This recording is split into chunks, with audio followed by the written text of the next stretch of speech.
Há 100 anos, ser pai, professor ou chefe era mais fácil. Por quê? A autoridade era dada, todo o poder estava no pai, no professor e no chefe. Cabia ao aluno, filho, funcionário obedecer, ou apanhar em casa, ou ser demitido na empresa, ou ser punido na escola. O professor falava, a classe anotava. Tudo funcionava dentro de uma hierarquia, onde o poder estava definido. Este era um mundo muito útil e muito adequado para quem estivesse no topo da pirâmide de poder. Este é um mundo muito difícil e muito desafiador às pessoas da base. Vamos avançar para o nosso momento quase pós-pandemia. Nós sabemos que as pessoas são contratadas em uma empresa por suas habilidades técnicas, pelo seu domínio de engenharia, por saberem lidar, por exemplo, com um programa de computador, por terem habilidades físicas ou intelectuais que preenchem as necessidades daquela empresa. Nós chamamos essas habilidades duras, profissionais de formação, diploma, de hard skills, são habilidades duras, são habilidades estruturais. Eu sou contratado para ser professor porque eu tenho formação para professor, porque eu estudei, porque eu tenho diploma, porque eu posso demonstrar que eu passei anos e anos estudando para isto. Mas quando a escola me contrata, ela sabe pouco do outro lado da minha existência. Ela sabe pouco sobre as minhas soft skills, as habilidades subjetivas, carisma, simpatia, capacidade de trabalhar com o grupo. É claro que a seleção vai me perguntar isso. Você sabe trabalhar em grupo? A seleção vai me perguntar qual o meu maior defeito, mas as respostas previstas para um processo seletivo, por mais que ele seja bom, não revelam aquilo que só aparece ao longo dos meses e anos de trabalho. Fulano é um engenheiro extraordinário. Aquela é uma médica de ponta formada na melhor universidade, com uma habilidade cirúrgica extraordinária. Este é um professor impressionante, mas grosseiro, arrogante, invasivo do espaço alheio, tóxico nas relações com os colegas, quando não preconceituoso. Surgem as chamadas soft skills e a ideia que você conhece, que nós somos contratados pelo currículo e demitidos pelo comportamento. É raro alguém ser demitido porque no currículo diz que tinha um curso de 360 horas e é constatado que o curso foi só de 320 horas. É raro isso ocorrer. O mais comum é grosseria, insubordinação e assim por diante. Mas a questão fica mais complicada porque no mundo pós-pandemia cresce uma tendência a uma grande renúncia dos empregos. Nós já notamos esses dados nos Estados Unidos e no Brasil. Nos últimos anos, centenas de milhares de trabalhadores abandonaram as empresas. Mas não abandonaram porque estavam em briga, em choque direto com a direção. Não abandonaram por isto, mas porque estão buscando, por exemplo, qualidade de vida, maior tempo com a família, um período de lazer maior, uma capacidade de ser mais criativo, uma capacidade de ter mais propósito. Esta grande renúncia, essa grande abdicação do emprego como figura está se multiplicando. E aí é que entra a figura da liderança.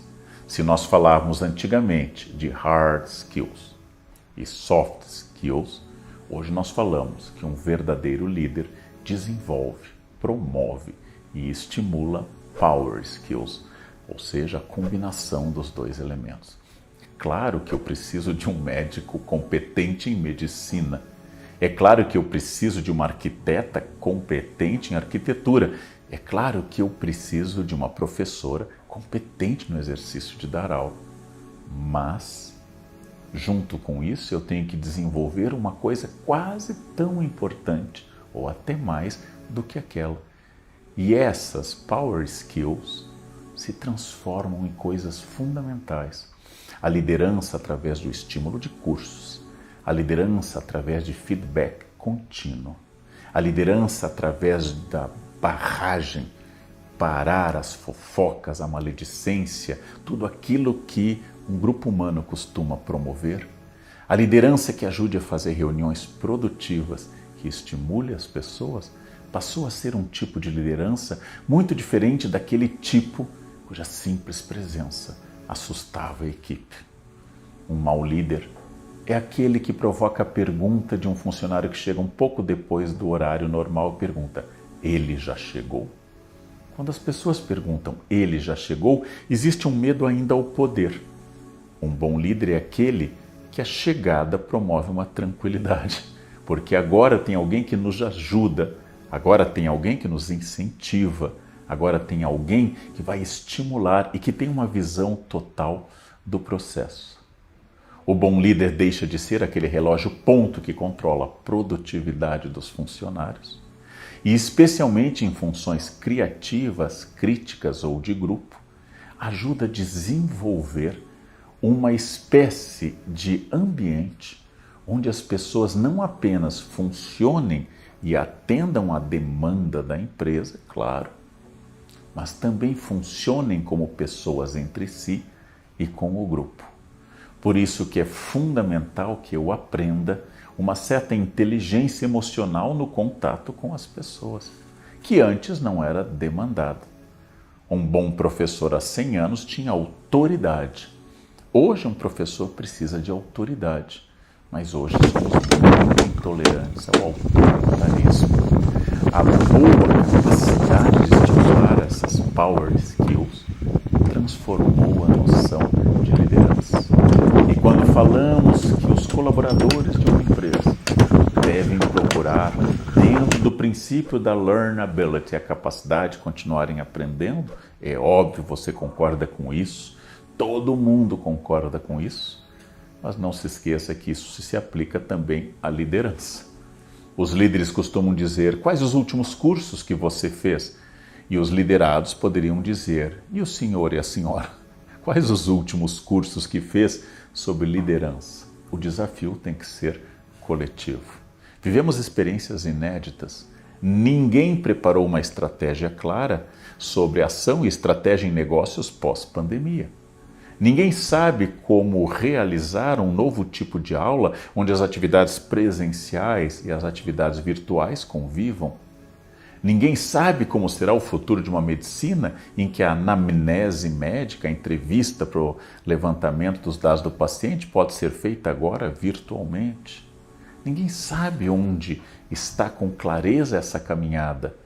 Quanto mais eu pensar nisso, me atualizar, quanto mais eu aceitar o desafio dessas questões, quanto mais eu entender que a obrigação para manter talentos na empresa não é mais apenas a boa vontade dos contratados, mas a sinergia entre contratados e contratantes, quanto mais eu constituir laços que representem um desafio coletivo e estratégico, mais eu me aproximo de um modelo de liderança que supere a noção autoritária, centralizadora, muitas vezes violenta, do poder no passado. Ser líder hoje é mais difícil do que há 100 anos.